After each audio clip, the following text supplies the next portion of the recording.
102.1 FM पर मैं हूं भानु पुरोहित। प्रोग्राम है doctor Mahendra Patwa FM Panacea और आज हमारे साथ मुलाकात में है additional DCP traffic Shri Nathu Singh ji Bhati साहब।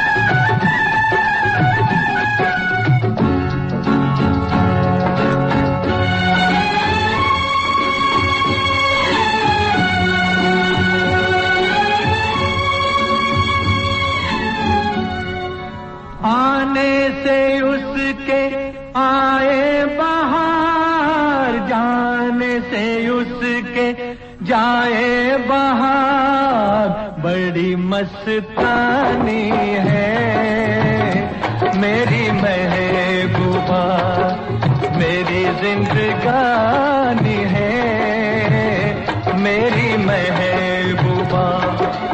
आने से उसके आए बहार, जाने से उसके जाए बहार बड़ी मस्तानी है।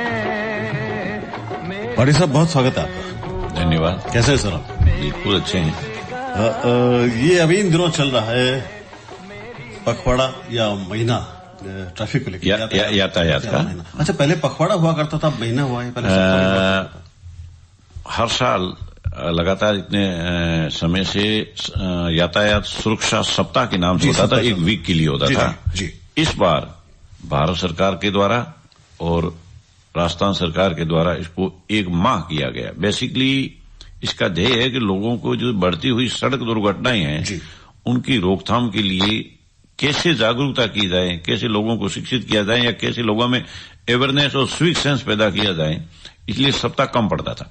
और वैसे ये महीना भी कम पड़ता है। वैसे ये एक सतत जागरूकता का प्रयास है जो 365 दिन ही चलना चाहिए और हर आदमी ये महसूस करें कि मैं रोड पे चलूं तो सुरक्षित कैसे चलूं, क्योंकि इससे बड़ी क्या विडंबना हो सकती है कि आदमी घर से निकले और गंतव्य स्थान पहुंचे नहीं, बीच में इन बिटवीन उसका दुर्घटना घटित होकर के वो घायल हो जाए या काल कवलित हो जाए। इससे बड़ी मतलब जीवन की कोई विडंबना नहीं हो सकती। बिल्कुल सही फरमाया आपने।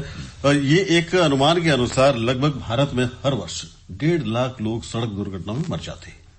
बिल्कुल। और अगर विश्व का ये हम देखें आंकड़ा तो वो और भी भयावह है। IRF जो है अंतर्राष्ट्रीय सड़क संगठन, इसकी रिपोर्ट के मुताबिक 12.5 लाख लोग प्रतिवर्ष सड़क दुर्घटना में मर जाते हैं। बिल्कुल सही आंकड़े फरमाए आपने गुरु जी कि अपने देश में लगभग 1.5 लाख जिंदगियां सिर्फ एंड सिर्फ इस रोड दुर्घटना में, सड़क दुर्घटना में खत्म हो जाती हैं। और प्रॉपर्टी यानी वाहन और जो भी क्षति होती है GDP का यदि देखा जाए तो वो तो और ही भयानक आंकड़ा है, लेकिन अपन उस पे इतने नहीं जाते हैं। लेकिन आदमी की कीमत कितनी है?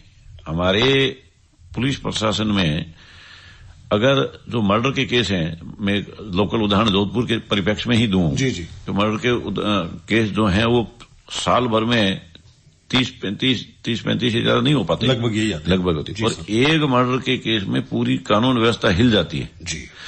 और सड़क दुर्घटनाओं के यदि देखा जाए तो ये लगभग पूरे जोधपुर जिले को मिला लें या जोधपुर शहर को मिला लें तो वो सैकड़ों में है संख्या। और उसके प्रति जागरूकता है नहीं। ये सुरक्षा सप्ताह उसी का एक पार्ट है कि ये जागरूकता होनी चाहिए। जिंदगी बेशकीमती है और जिंदगी मर्डर में भी जाती है, जिंदगी सड़क दुर्घटना में भी जाती है। ये महसूस करने की बात है, जिंदगी दोनों में गई है, लेकिन ये फीलिंग्स चाहिए कि उसमें तो इतनी फीलिंग्स, सेंसिटिव फीलिंग ली कि लॉ एंड ऑर्डर हिल जाए और इसको इतना हल्के में लिया कि किसी को कोई पता ही नहीं लगे। बड़ी गहरी बात भाटी सर आपने कही है कि यहाँ जो मौत हो जाती है उसको इतना गहरे से नहीं लिया जाता। तो क्या इसके पीछे कोई लॉजिकली आप लोग प्रिपेयर होते हो इसी महीने में या कुछ ऐसा कि जागरूकता चलती रहे? नहीं सर, इसके संदर्भ में क्या है कि ये जो सड़क दुर्घटना के मैंने जो उदाहरण जोधपुर की अपने जोधपुर के परिप्रेक्ष्य में बात की, शहर और जिले के परिप्रेक्ष्य में, ये आंकड़े पूरे राजस्थान के इकट्ठे हुए और जैसे राजस्थान के आंकड़े इकट्ठे हुए वैसे पूरे भारत देश के आंकड़े इकट्ठे हुए और हमारी पार्लियामेंट में जाकर के ये डिस्कशन हुआ कि रोड दुर्घटना में इतने आदमी बेजान खत्म हो गई। इसका मेजर कारण क्या है? इसमें मेजर कारण खैर कई है। इंजीनियरिंग भी हो सकता है, ड्राइवर की गलती भी हो सकती है, व्हीकल टेक्निकली कोई गलती हो सकती है, ऑल ऑफ सडन भी कोई कारण हो सकते हैं। लेकिन उसमें सबसे ज्यादा जो काल कवलित होते हैं वो टू व्हीलर के होते हैं। तो टू व्हीलर का आदमी काल कवलित होता है या दुर्घटनाग्रस्त होता है तो उसे सबसे ज्यादा हेड इंजरी आती है, और वो हेड इंजरी ही सबसे खतरनाक होती है। जिसका हाथ पैर टूट जाए तो कम से कम जिंदा तो बच जाए, लेकिन उसमें जिंदा बचने की संभावना कम होती। तो उसका उपाय क्या किया जाए? तो उसके उपाय के लिए ये हेलमेट पहना गया। मैं इस आपके चैनल के मार्फत, रेडियो के मार्फत आम जोधपुर नागरिकों सभी भाइयों से निवेदन ये करना चाहता हूं कि ये जो हेलमेट है ये इसलिए नहीं पहने कि पुलिस का आदमी खड़ा है, यातायात का आदमी खड़ा है, ये इसको इस रूप में पहने कि ये हमारी जिंदगी को बचाने के लिए सबसे अमूल्य चीज है, और इसलिए ISI मार्क ही पहने। हेलमेट का मतलब कोई प्लास्टिक की कैप नहीं है। हेलमेट मीन्स जो आपको पूरे फेस को सुरक्षित रख सके, वो हेलमेट है। बड़ी गहरी बात है। अगर सोचे तो कि एक घर का मुखिया इस तरह की बातें करता है या कोई पुलिस का उच्च अधिकारी जो इन सब चीजों को समझता है वही ऐसी गहरी बातें कर सकता है। सर, इस माह में जो आप सावधानियां रखेंगे, रखते आ रहे हैं अभी, वो क्या क्या है? एक एटेलुक है, हम जानना चाहते हैं। वैसे मैं आपको निवेदन करूं कि ये जो भी जानकारी है ना, ये सब स्विक सेंस है। अब मैं उदाहरण के रूप में बताता हूं। जैसे अभी इस मिशन में हमारे 4-5 हेड मुख्य हैं कि शराब पी के वाहन नहीं चलाएं, रेड लाइट को जंप नहीं करें, ओवरलोड वाहन नहीं चलाएं, और स्पीड में वाहन नहीं चलाएं, खतरनाक तरीके से माल भर के वाहन नहीं चलाएं, मोबाइल पर बात करते हुए वाहन नहीं चलाएं। लेकिन ये तो 4-5 तो मैंने वो गिनाई, आपको वो तथ्य गिनाई है कि ये हैं। लेकिन मुझे वाहन कैसे चलाना है, आदमी में जब तक ये जागरूकता पैदा नहीं होगी, और ये जागरूकता तब पैदा होगी वो जब उसको खुद को ये महसूस होगा। ये हर चीज लागू फोर्सली नहीं की जा सकती, उसको खुद को, उसको कहते हैं अपन स्विक सेंस। मुझे गाड़ी कहाँ पार्क करनी है, पार्किंग प्लेस पे ही करनी है, रोड के बीच में होकर के बातें नहीं करनी है। अब ये किसी यूं देखा जाए तो किसी हर चीज किताब में नहीं लिखी सकते, हर चीज नियम में बांध नहीं सकते, लेकिन स्विक सेंस में ये सब चीजें समाहित हो जाती है। खुद की जिंदगी का सवाल तो खुद समाहित हुआ, तो कुछ उसको खुद को ये महसूस होना चाहिए कि मुझे बिना ड्राइविंग लाइसेंस नहीं चलाना चाहिए। क्यों नहीं चलाना चाहिए? उसके बड़े लंबे कॉन्सिक्वेंसेज है। तो नहीं चलानी चाहिए ये चीज महसूस करने की, मेरे पास ड्राइविंग लाइसेंस होना चाहिए ये महसूस करना चाहिए, मेरे पास सीट बेल्ट होना चाहिए, इसकी क्या अहमियत है ये महसूस होना चाहिए उसको। और इसके लिए अभी जो हम जागरूकता पैदा करने के लिए, चूंकि जहां भी हैं ड्राइवर्स, जो व्यावसायिक ड्राइवर है, सिटी बस है, ट्रक्स है, वहां भी जाकर के बताते हैं, पैम्पलेट बांटते हैं, माइक से अनाउंस करके बताते हैं। और हमारा ये प्रोग्राम बेसिकली स्कूलों में बहुत लंबे समय से सतत रूप से चलता है। हालांकि अभी कोरोना की वजह से ये कार्यक्रम स्कूलों में इतना लंबा कर नहीं पा रहे हैं, क्योंकि बच्चे स्कूलों में आ नहीं रहे हैं। अच्छा, ये कुछ पेनल्टीज इस बार बढ़ी है सभी पे, और एक पेनल्टी और शामिल हुई, मास्क वाली। तो पेनल्टीज मेरे ख्याल से जो चालान की रेट्स है वो 2019 में यहां पर अमेंडमेंट हुए उसमें। तो क्या कुछ हमारे उन श्रोताओं को जो बिल्कुल ये कि पुलिस टर्न निकलते ही वे हेलमेट उतार देते, सीट बेल्ट खोल देते या ड्रिंक करके गाड़ी चलाते? सर, मैंने वही निवेदन किया ना कि पेनल्टी बढ़ी है, और हालांकि अपने राजस्थान गवर्नमेंट ने जो सेंट्रल एक्ट के तहत जो बढ़ी है उसको, क्योंकि उनको अधिकार है तो उसमें काफी रिवाइज किया और कम भी किए हैं। चूंकि ये जो एक ऑफेंस है, ये ऑफेंस इस रूप में तो नहीं है कि उसने कोई क्रिमिनल एक्ट कर दिया, बट इस रूप में जरूर है कि उसने नेग्लिजेंसी बरती है। तो नेग्लिजेंसी बरती है तो वो पेनलाइज होना चाहिए।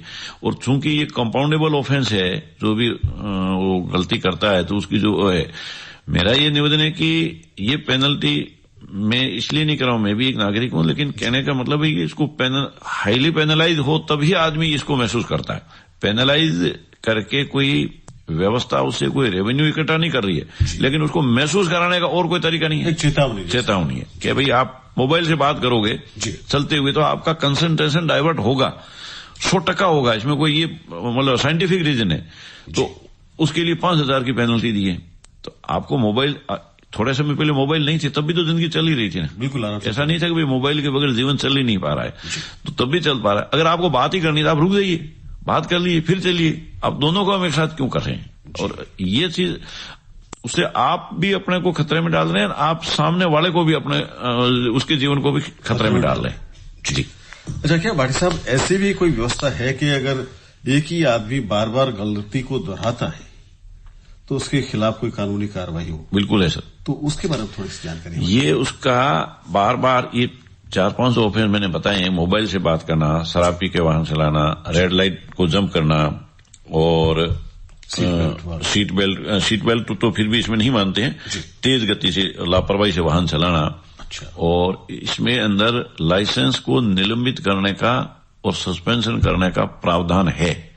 तो इस प्रकार के जब ऑफेंस करते हैं तो यातायात पुलिस उसका ड्राइविंग लाइसेंस लेकर के और ट्रांसपोर्ट महकमे को, जैसे अपने जोधपुर में आरटीओ ऑफिस को, रीजनल परिवहन अधिकारी है, उनके ऑफिस में भेजते हैं और उसको अलग अलग प्रावधानों के तहत 3 महीने 6 महीने ऐसे उसको लाइसेंस को निलंबित करने का प्रावधान है। और लाइसेंस निलंबित करने का मतलब यह है कि वाहन नहीं चला सकता जी। तो इस तरह से उसको पेनलाइज करने का एक प्रावधान कानून के तहत है। जी।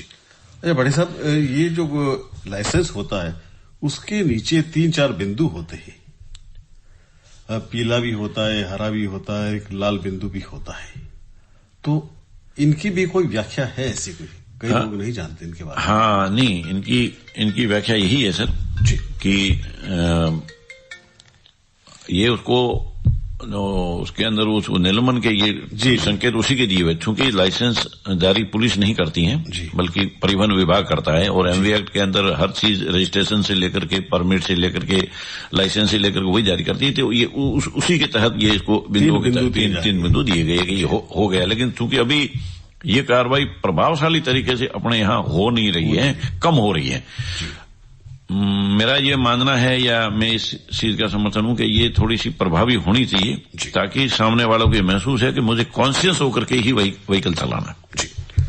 और सर आगे बढ़ेंगे, लेकिन उससे पहले अक्सर जो गाड़ियों में बहुत मध्यम गति से संगीत हमें सुनाई देता है, वो आदमी को फ्रेश भी रखता है या आपकी नजर में इससे कोई डिस्टर्बेंस होता है? ये बताएं उसके बारे में। कैसे हुक्म? ये जो गाड़ी चलाते हैं वो अंदर जो म्यूजिक लगाते हैं वो नहीं, हो सकता है कि वो ये महसूस करते हो, जैसे क्योंकि अपन दोनों तरह के व्हीकल की बात करते हैं, पब्लिक व्हीकल और प्राइवेट व्हीकल दोनों तरह की बात करते हैं। तो पब्लिक व्हीकल में तो ये बिल्कुल नहीं लगना चाहिए। यदि लगे तो उस ड्राइवर के कैबिन तक लगे तो ड्राइवर लगाते हैं अमूमन बड़ी गाड़ियों में। अमूमन बड़ी गाड़ियों से मेरा अभिप्राय है जो नेशनल परमिटधारी गाड़ियां वो हमें लगाते हैं। प्राइवेट व्हीकल में अब आपकी चॉइस है। नंबर 2 चॉइस ये है कि आपका यदि कंसंट्रेशन भंग है तो आपको नहीं लगाना चाहिए, नहीं लगाना चाहिए। और आप ये महसूस करते हैं कि लेकिन कंसंट्रेशन भंग होता है, हाँ कम होता है। जैसे मोबाइल से तो इसकी यदि आप थ्योरी समझें या पढ़ें तो बहुत ज्यादा कंसंट्रेशन होता है, क्योंकि आदमी का एट ए टाइम आदमी का दिमाग एक ही चीज सोच सकता है, 2, 3, 4 चीजों पे एक साथ वर्क नहीं कर सकता। तो उसका नो डाउट कंसंट्रेशन भंग होता है। लेकिन स्टूडियो में बैठ के संगीत सुनने में कोई दिक्कत नहीं होती? नहीं, स्टूडियो में कोई दिक्कत नहीं सर। जी। प्रस्तुत है कार्यक्रम doctor Mahendra Patwa, FM Panacea. प्रायोजक doctor Mahendra Patwa, Panacea homeo clinic, Jodhpur.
है मेरी ज़मीं अफसोस नहीं जो तेरे लिए 100 दर्द सहे, महफूज रहे तेरी आन सदा चाहे जान मेरी ये रहे ना रहे।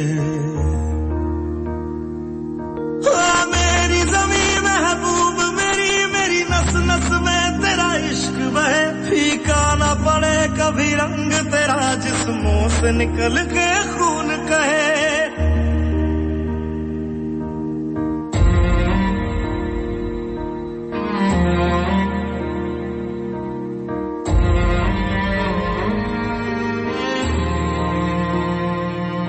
तेरी मिट्टी में मिल जावा गुल बन के मैं खिल जावा, इतनी सी है दिल की आरज़ू। तेरी नदियों में बह जावा तेरे खेतों में लहरावा, इतनी सी है दिल की आरज़ू।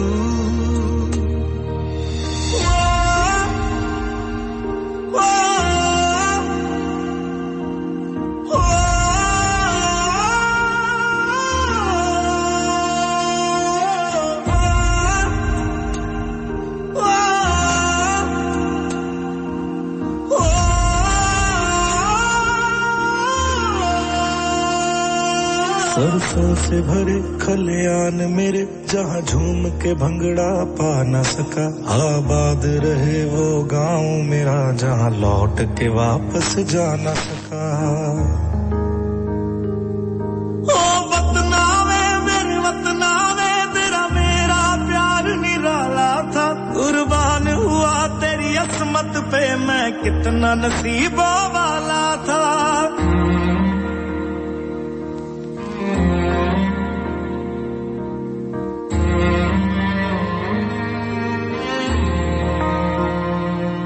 तेरी मिट्टी में मिल जावा गुल बन के मैं खिल जावा, इतनी सी है दिल की आरज़ू। तेरी नदियों में बह जावा तेरे खेतों में लहरावा, इतनी सी है दिल की आरज़ू।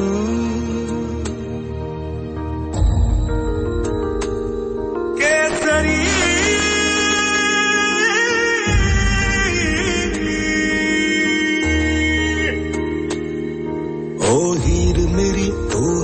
रहे तेरी आंख घड़ी भर नम ना हो, मैं मरता था जिस मुखड़े पे कभी उसका उजाला कम ना हो।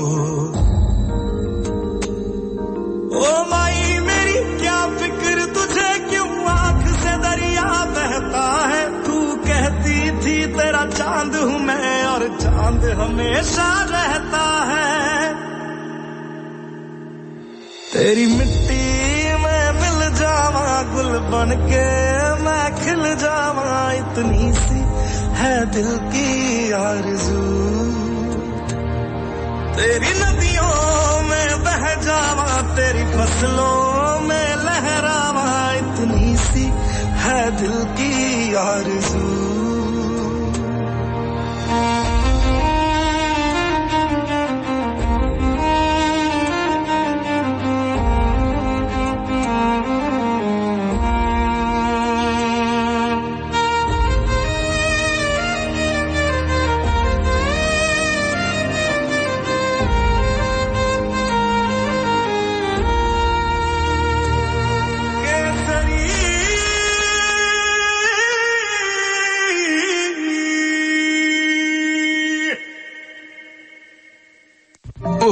इस पथरी की परेशानी ने तो परेशान कर रखा है, कहाँ इलाज ना करवाया। अब चिंता की कोई बात नहीं, गुर्दे की पथरी का सफल इलाज, बिना ऑपरेशन, बिना चीरा, बिना टाके, सीमेंस आधुनिकतम लिथोट्रिप्सी मशीन से। प्रोस्टेट गुर्दा रोग के इलाज हेतु कमला नगर अस्पताल, पाल लिंक रोड, जोधपुर। राष्ट्रीय पोलियो चक्र 31 जनवरी 2021। नमस्कार। भारत की पोलियो से जीत की कहानी बड़े बड़े शब्दों में लिखी जाएगी, पर इस जीती हुई लड़ाई को कायम रखने के लिए हमें अपने प्रयासों को जारी रखना होगा तब तक जब तक दुनिया से पोलियो का खतरा पूर्ण रूप से टलना चाहिए। खतरा है बरकरार, इसीलिए पोलियो की खुराक पिलाना है हर बार, 2 बूंद हर बार, पोलियो पर जीत रहे बरकरार। जन्म से लेकर के 5 साल तक पोलियो खुराक पिलाना है हर बार, भारत सरकार द्वारा जनहित में जारी। पेनिसिया होम्योपैथी क्लिनिक, बिना साइड इफेक्ट होम्योपैथी से सभी प्रकार के रोगों का इलाज। देश विदेश के रोगियों के जटिल रोगों का सफल इलाज करने वाले 45 वर्षों से निरंतर आपकी सेवा में doctor Mahendra Patwa. Panacea homeopathy clinic, Tulsi gate और MDM अस्पताल के सामने, जोधपुर। ब्रेक के बाद फिर से आप सभी का स्वागत। श्रोताओं, आज हमारे साथ हैं additional DCP traffic Shri Nathu Singh ji Bhati साहब।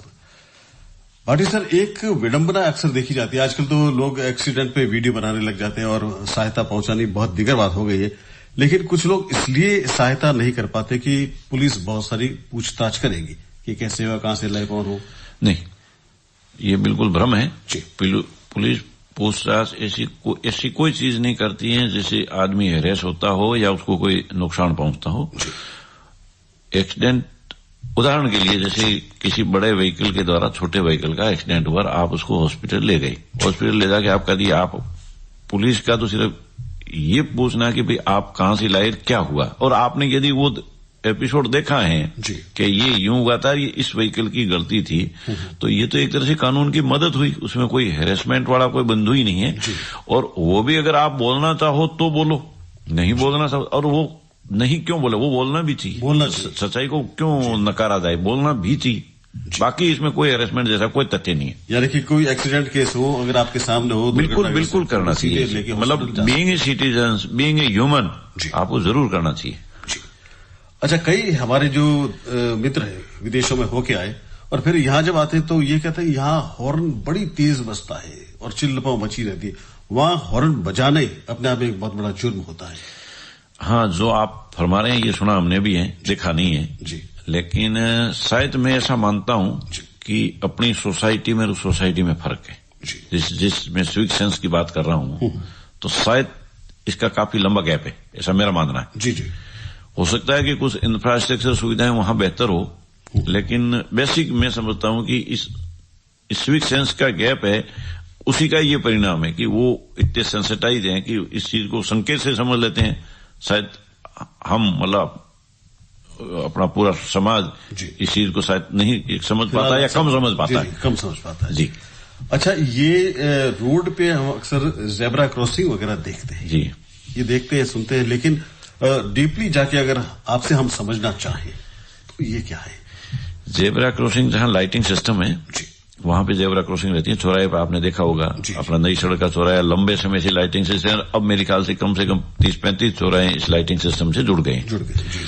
तो ज़ेब्रा क्रॉसिंग का मतलब है कि ज़ेब्रा क्रॉसिंग से के बाउंड्री तक, पिछली बाउंड्री तक व्हीकल खड़ा रहे। वो ज़ेब्रा क्रॉसिंग बेसिकली पैदल आदमी एक साइड से दूसरी साइड क्रॉस करता है, उसके लिए है जी। तो यही तो मैं निवेदन करना चाह रहा हूं आपसे कि सिविक सेंस क्या है। यही सिविक सेंस है कि आपको कहां खड़ा होना चाहिए, आपको पता है। पैदल आदमी अगर मान लीजिए बच्चा है, बुजुर्ग है, औरत है, किसी वजह से धीमे स्पीड से चल रहा है, तो वो उसको क्रॉस करने का पूरा अवसर, समय मिल सके, इसी के लिए ये होता है। यानी कि पूरा अवसर उन्हें भी मिलना चाहिए, थोड़ा सा धैर्य रखें जी। हेलमेट का प्रावधान एक ये है कि एक के पीछे जो दूसरा बैठता है उसको भी लगाना हमारे राजस्थान में अब अनिवार्य है। अनिवार्य, दोनों को लिया अनिवार्य। हाँ, बिल्कुल अनिवार्य सर जी। दिल्ली सरकार ने अभी फैसला ये लिया कि कार के पीछे वाली सवारियां जो है संभवतः उनको भी अब सीट बेल्ट लगाने की आवश्यकता होगी। तो अभी हमारे राजस्थान अपने यहाँ आगे की सवारी के लिए है। और सीट बेल्ट का ये है कि जैसे हाईवे पे और हाई स्पीड से जब आप जा रहे हैं, व्हीकल मोशन कर रहा है, चल रहा है, और ऑल ऑफ सडन उसकी कोई भी दुर्घटना घटित है, ब्रेक लगते हैं, ऑल ऑफ सडन कोई ऑब्स्टिकल आ जाता है, तो जो ब्रेक लगते हैं तो व्हीकल व्हीकल को तो आपने रोक दिया, बट बॉडी उसी गति से, ये साइंटिफिक रीजन है, साइंटिफिक रीजन है, तो वो जरक नहीं आवे, इसके लिए ये है सीट बेल्ट का सुरक्षा के लिए। जी। अच्छा, कुछ चीजें अगर आप बताना चाहें, एक तो हैंड सिग्नल है या इंडिकेटर्स है, इनका उपयोग कैसे हो, सुरक्षित तरीके से कैसे हो, या लोग कम करते हैं तो क्यों करते हैं, इससे होने से क्या होगा?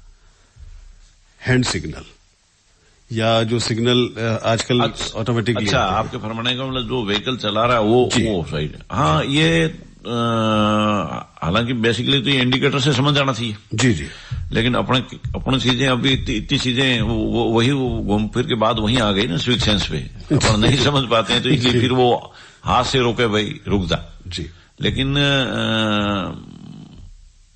वैसे तो अब हर व्हीकल में ये सब चीजों के साइंटिफिक इक्विपमेंट आ गए हैं, सिग्नल्स आ गए हैं आज के जो मॉडर्न व्हीकल आ रहे हैं उसमें। जी जी। लेकिन वो बेसिकली पीछे वाले आदमी को ये समझाने के लिए भाई मैं राइट या लेफ्ट मुड़ रहा हूं, वहां जहां मुड़ने का प्रावधान नहीं दिया हुआ चौराहे से इन बिटवीन कहीं मुड़ रहा है, तो वहां फिर वो हाथ से समझ जाता है और अपन भी समझ जाते हैं, क्योंकि अभी अपन इसी तथ्य के लिए यूज टू हो रखे।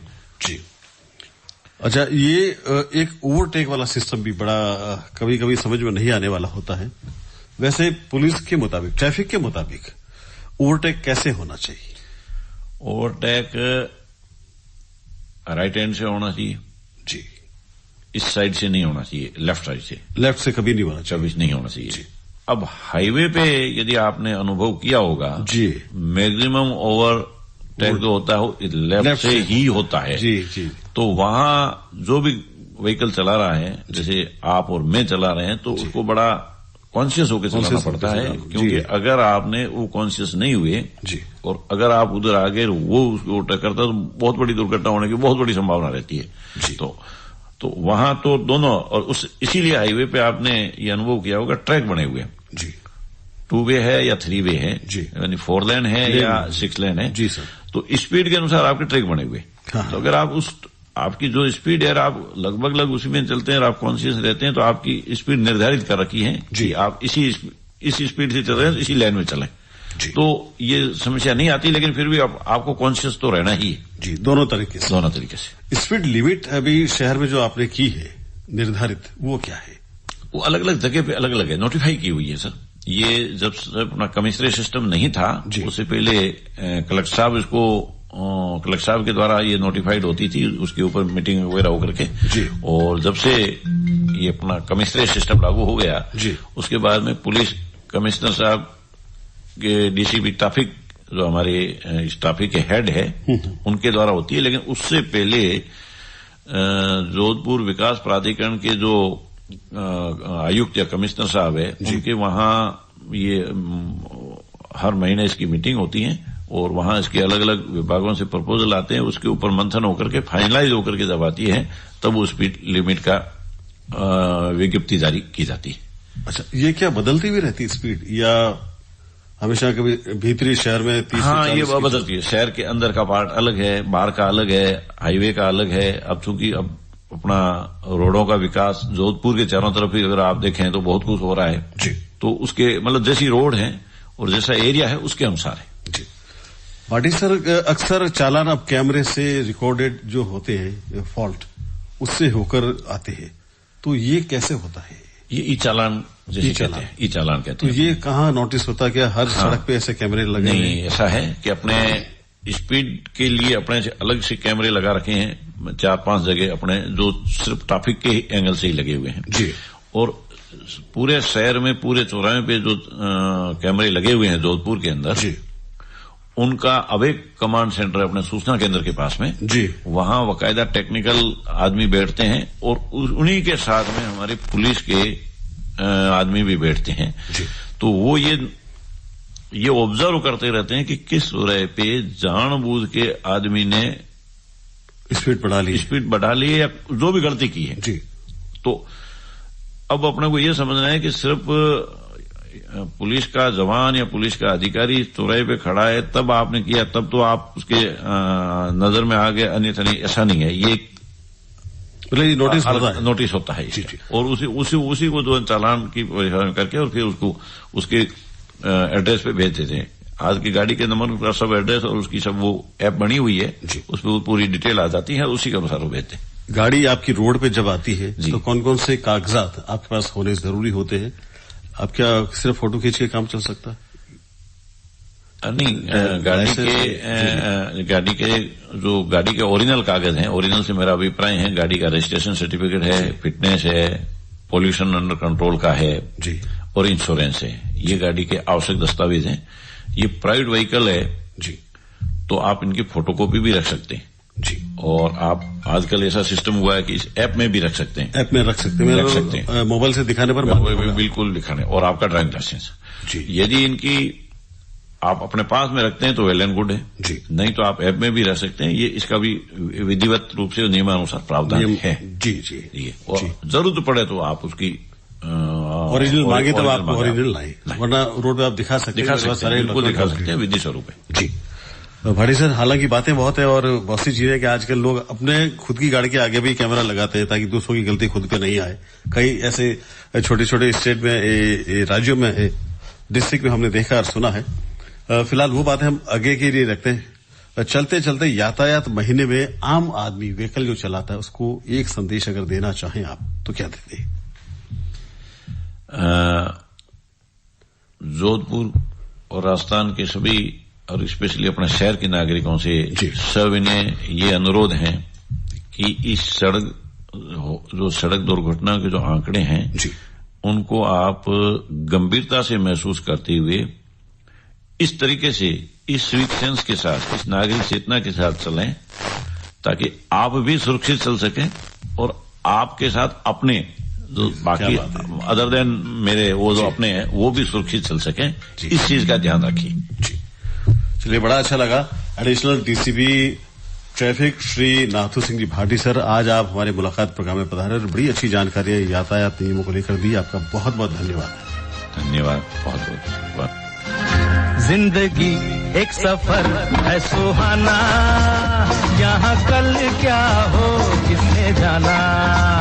जिंदगी एक सफर है सुहाना, यहाँ कल क्या हो किसने जाना।